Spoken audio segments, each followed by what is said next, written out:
Let's get to some audience questions. First one, hey David, are there any countries in the world that you see as leading indicators of worldwide political shifts?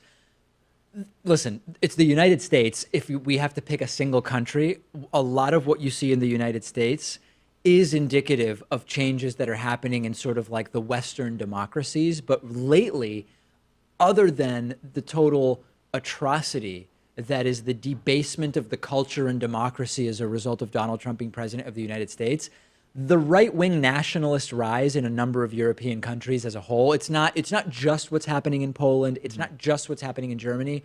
The fact that in a lot of these countries, you're seeing in both Western and more Eastern European type countries, a rise in white nationalism and nationalistic, xenophobic, anti-immigrant type parties, that's a pretty significant shift to me. And I know that being in the United States, being part of the West, we're not as keyed in to changes that are happening in Southern African countries because we're ignorant to it. I think that's the right word. We just don't get as much news about that, and there may well be. But I think sort of in our world of the Western democracies, that right-wing shift in Europe combined with Donald Trump is very, very scary, and it signifies a broader worldwide trend. Yeah, and even the United Kingdom choosing to pull out of the European Union Right. exemplifies that as well. And you can see it beyond just Europe, right? It's Rodrigo Duterte in the Philippines. Yep. It's Erdogan in Turkey. Right. There's a lot of these rises going on in the world right now, and it's pretty terrifying. I know a lot of people won't agree with me, but what we're seeing continuing in Venezuela that we saw under Hugo Chavez, but now also under Nicolas Maduro, we'll probably lose 5 members because I even mentioned this, but that's also very problematic to me. And it's, Latin America is it's another thing. It's another animal altogether. And it's one that I pay much more attention to than, for example, what goes on in Africa or even Asia, because I'm from Argentina.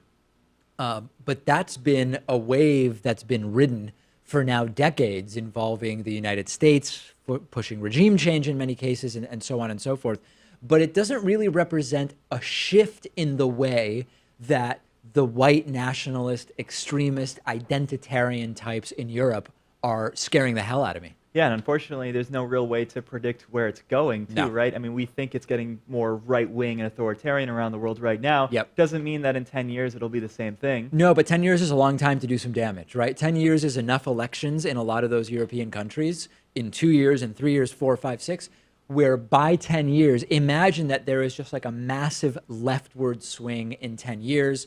You get, in a country like the United States, maybe a younger average population as baby boomers get older. I don't know exactly when it would be, but 10 years is a long time. And that's why we laugh when Trump signs some stupid executive order saying, we're going to do the opposite of what Obama did, whatever it is, and it's not really going to do anything. We laugh, or we say it's a waste of time, it's a waste of money. The climate change stuff, Yeah. Supreme Court picks, damaging relationships with many of these European allies. 10 years will probably not be enough to undo it. Remember, Trump has like another 3 or 2.5 years. He might get 4 beyond that. We're probably going to need 10 years just to get back to where we were 18 months ago. Yeah, some of those small island countries will be gone by then. They, They'll be they underwater. won't even be there. Yeah, I mean, it's stunning. So I don't look at any one country, but I think in the last 5 years, that move in Europe has been very, very concerning to me.